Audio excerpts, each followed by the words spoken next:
Este es el artículo que publicamos antes de que Trump tomara posesión. Y lo que preguntábamos en este artículo, bueno, es, ¿será que Trump es de veras? ¿No?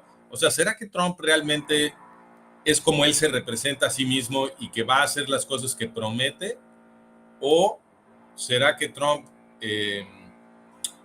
va a traicionar lo que está prometiendo porque en realidad Trump es un agente más del Deep State, ¿no? Entonces, la hipótesis que nosotros hemos estado defendiendo es que Trump es un personaje. O sea, realmente no hay ningún Trump. Lo que hay es un cascarón, un personaje que ha sido creado para proyectarse como opositor del establishment, como opositor del gobierno, opositor en particular del Deep State, ¿sí?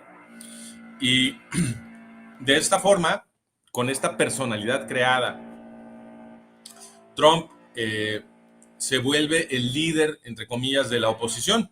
Entonces, si el desempeño, si el performance de Trump es suficientemente convincente, entonces la gente que se considera a sí misma opositor del sistema, gente que quiere combatir el Deep State, que quiere restaurar la democracia estadounidense, etcétera, toda esa gente termina como seguidor de Trump si Trump actúa suficientemente bien el papel de opositor del sistema. Y entonces Trump es un personaje creado por el Deep State para capturar la energía de la oposición y de esta manera asegurar que el Deep State se quede siempre en control.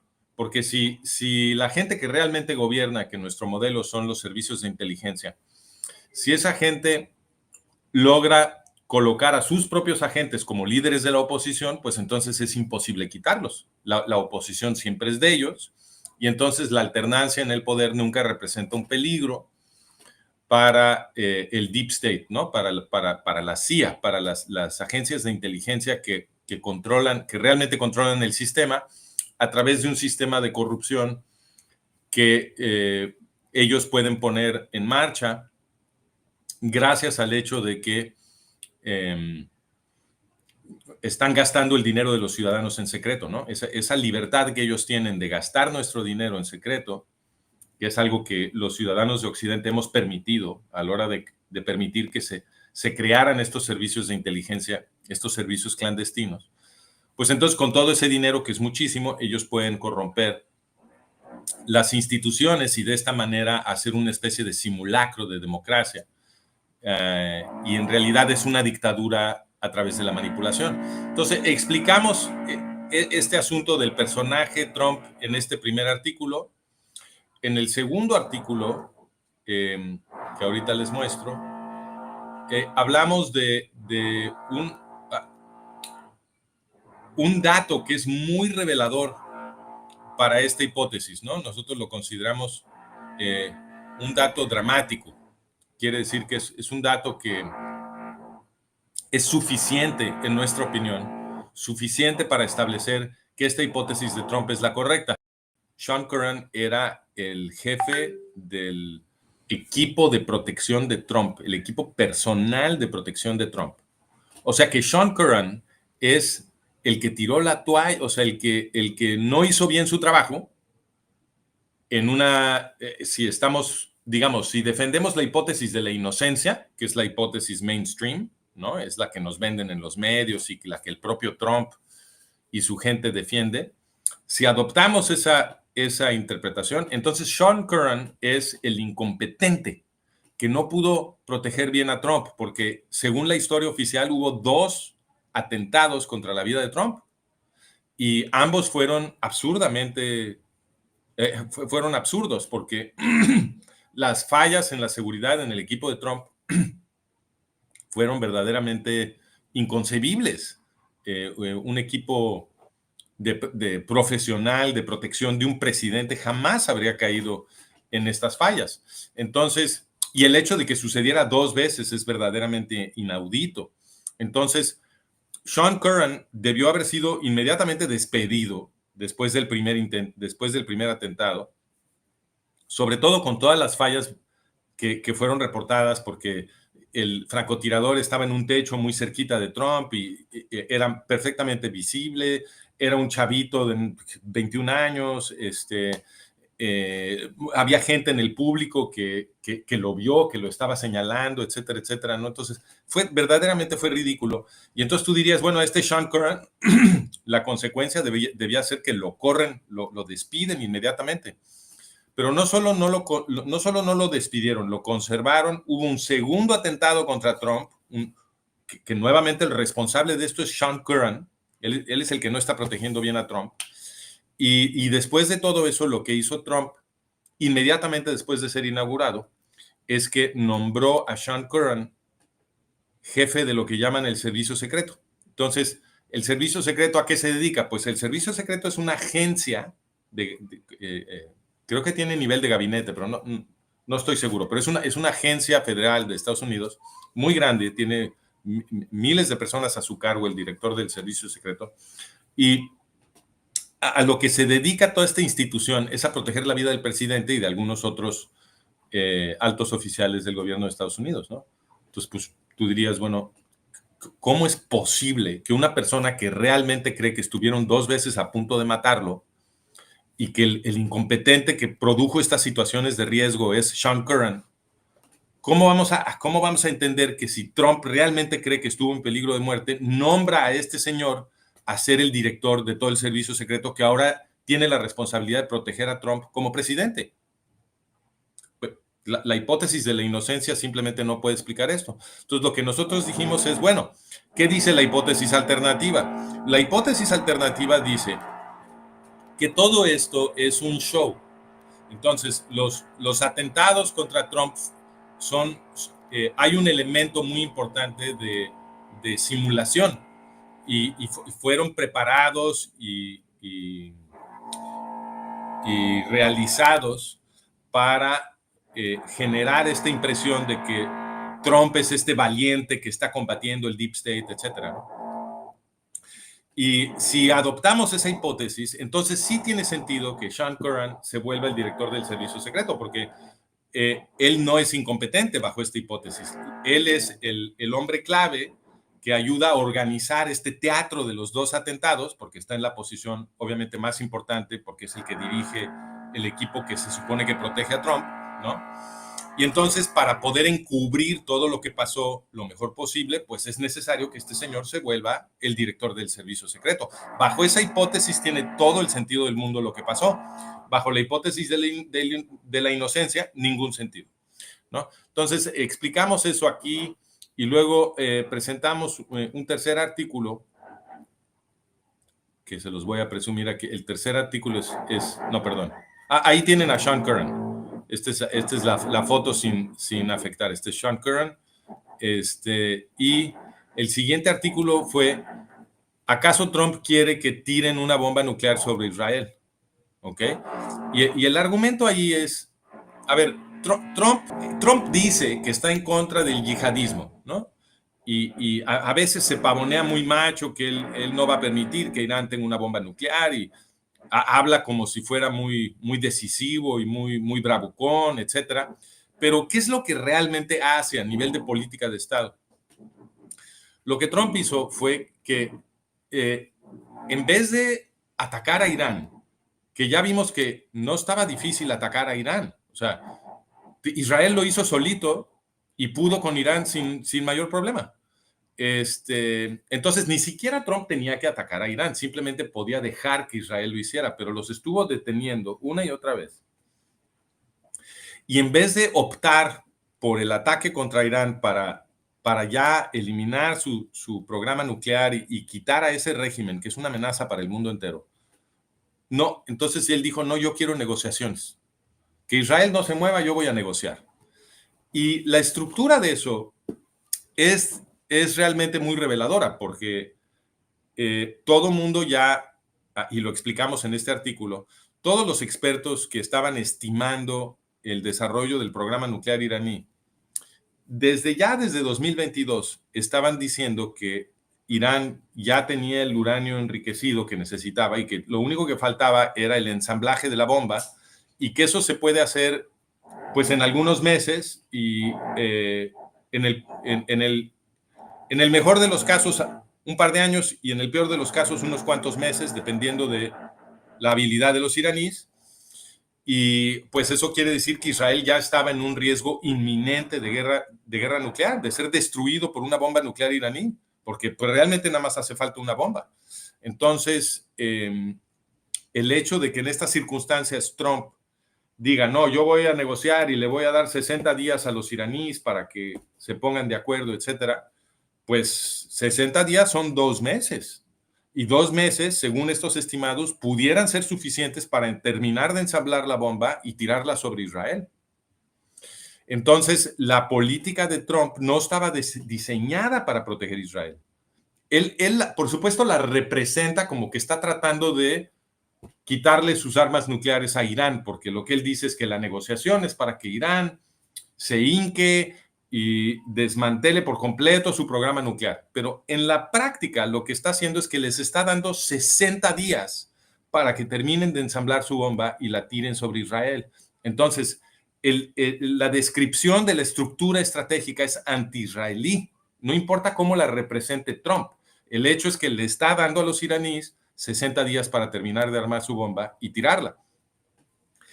Entonces, lo que estamos viendo es totalmente consistente con el modelo y lo que sigue es todavía más dramáticamente consistente, porque cuando Israel, déjame nada más ver el siguiente artículo para no quedarme en este, que no es el último que publicamos, el último que publicamos es este, y aquí lo que hicimos fue darles un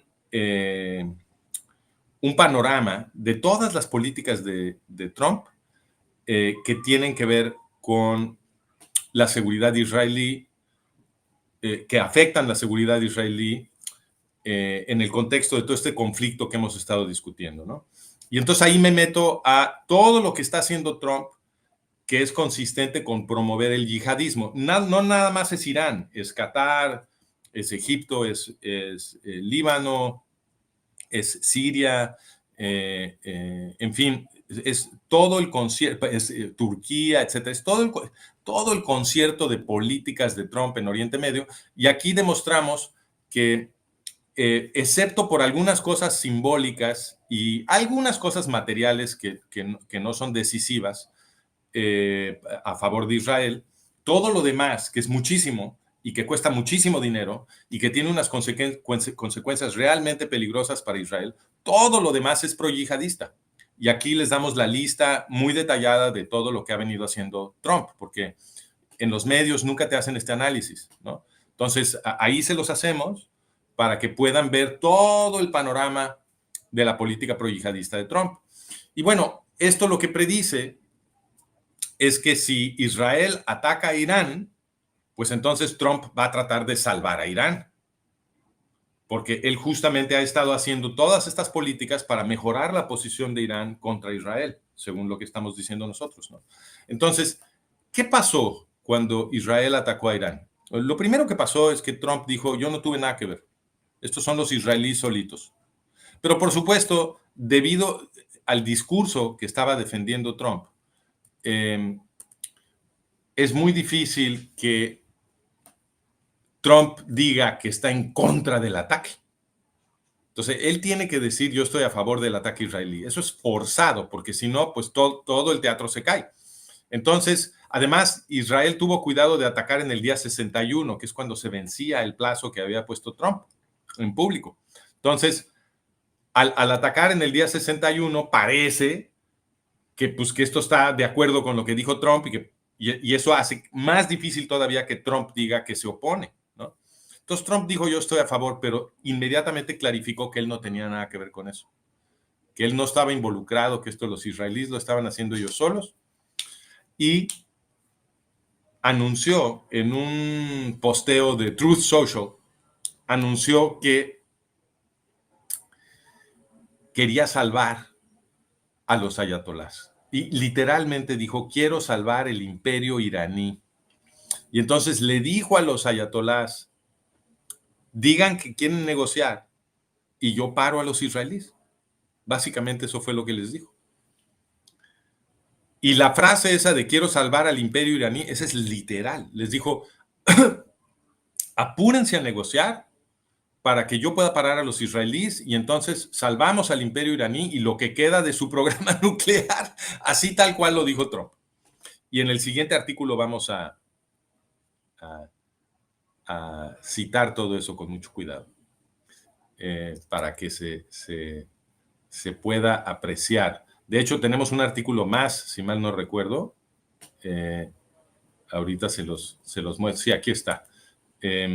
Tenemos un artículo más en esa serie que justamente lo que hace es enfocarse en ese tweet de Trump. Aquí lo tengo, miren. Este es el artículo, es la parte 5, sí, la parte 5, ahí lo tienen. Entonces, en este artículo nos enfocamos justamente en qué hizo Trump para tratar de salvar a las ayatolás, al régimen de los ayatolás, después de iniciado el ataque de Israel, ¿no? Entonces dijo, quiero salvar al imperio iraní, y no le quedó más remedio de tirar algunas bombas, porque si no ha participado Trump en el ataque contra Irán, entonces no tiene la posición diplomática y necesita para detener a los israelíes.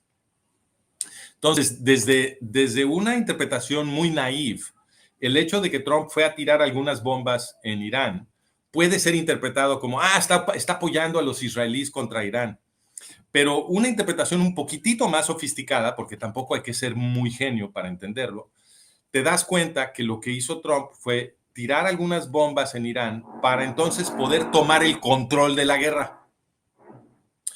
Inmediatamente después de tirar las bombas, declaró un cese al fuego. ¿Por qué pudo declarar ese cese al fuego? Porque él ya se había vuelto cobeligerante con Israel, desde el punto de vista, digamos, desde la fachada. Y es muy notorio que inmediatamente después de tirar sus bombas dijo, ahí muere, ya no vamos a hacer nada más, cese al fuego.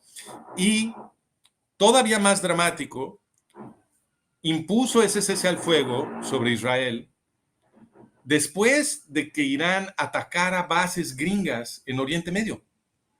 Entonces, el contexto aquí es muy claro, porque Trump, antes, cuando todavía estaba haciendo su teatro de negociación, en público le estaba diciendo a los iraníes, miren, si ustedes no van a desmantelar su programa nuclear, tienen 60 días, pero si no se ponen de acuerdo con nosotros para desmantelar por completo el programa nuclear iraní, entonces vamos a desatar la fuerza del infierno sobre Irán. Van a ver, nunca les han pegado tan duro, les vamos a dar con todo, nunca han visto semejante descontrol violento como el que le vamos a llover a Irán, etcétera. Muy macho, muy bravucón. Pero ¿qué realmente sucedió?